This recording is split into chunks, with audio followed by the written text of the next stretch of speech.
Hey, sixth graders, good morning. Tuesday, October 27th. I'm talking cohort A and cohort C. So today, it's all about seed folks today. All seed folks all the time. Here's what we're going to do. I'm going to read to you. That's a different link in this folder. But I want to just kind of set the table. So here's just to remind you, this is our author. Remember how he looks, because you might see someone like that. Each chapter of this book is, like I said yesterday, a different character, which is really unique. The whole idea of the community gardens is the centerpiece of this particular book. And by now, you should have read and should understand that we are located in this book as a setting in Cleveland. Now, I'm not going to tell you which state it is because you got to do a little bit of work on your own, but it's in Cleveland and it's near Lake Erie. Okay. These were gardens. This is all South Minneapolis. This is where I live. So even the George Floyd Memorial here has a garden. It's not food, it's flowers, and it's a memorial, but it's right in the middle of the street. But today is interesting because I got to do a little front loading. This is our character for today. It's Anna. Anna's older. The thing I want to point out is Anna's going to use some language that is old. And her way of seeing the world is really framed by her experiences. And she's old and she's seen things, and she's also had a job in a place that makes her see the world a certain way. I'm going to let you get that experience. I'm not going to tell you, but I want to point something out. She's going to use a word today that sometimes people are like, that's not okay. She's going to use the word Negro. Now, that word is not the N word. It is a word that we don't use anymore, and it's not acceptable. But I want to point something out. This is why Anna uses it, not because she's a racist person. I think she has limited views, but she's not racist. She just has her world figured out a certain way because it was never challenged. But here's a picture of a census. Now, you might hear a lot about the census because they're doing it, but a census is when a nation sends out interviews to the whole nation, and they respond with stuff like where they come from, who they are. It helps determine our racial breakdowns in our society. It helps break down the rich and the poor. It gives us statistics that we can find out if things are wrong or if they need to be fixed. Anyway, this is our history. Every 10 years is a census. 2020 is another census. You're filling it out. Your parents might have filled one out, and they should have, hopefully, because we need that information. But here's the information that's been on that.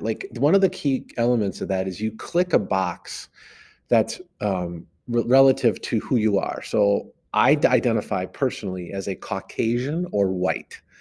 My wife identifies as Asian or specifically Korean. So these are just categories that one can check. So here's the years, 1920. You notice it says Indian, right? White, other, says it up here. Indian in 1930 and 1920 did not mean from India. It meant Indian here, Native American. And notice in 1950, it changed to American Indian.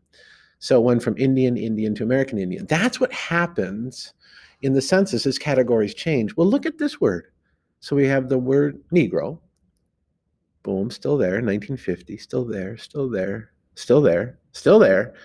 The 2000, it's still there. Look at that. 2010, it's still there. Finally, it's not on the 2020 census, but you think about that word that no one uses anymore. The reason why Anna uses it is it's still there in 2010. It's sort of accepted, even though it shouldn't be. It doesn't work anymore, but it's still been up for, think about that. 90 years of census taking. Actually, it's finally gone now, but for 90 years, that word was on an official document that people could check. So that's one of the reasons why she uses the word.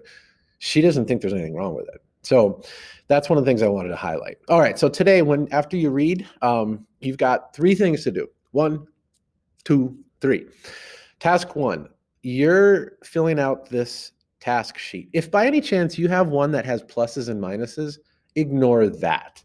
All right. That was a wrong document. That's my fault. I should have gotten rid of it. But this is not a document the one that you're filling out has no pluses or minuses. So you filled out Kim yesterday. You're filling out Anna and Wendell today.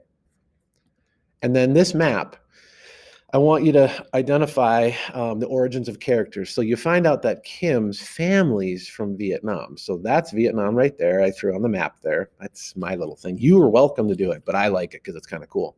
Today, you're going to find out that Anna comes from a place. You might have to do a little research. You have to look up something. And also, Wendell comes from a place. So I would like you to put those dots or stars and their names on this map. And then I'm adding one more piece.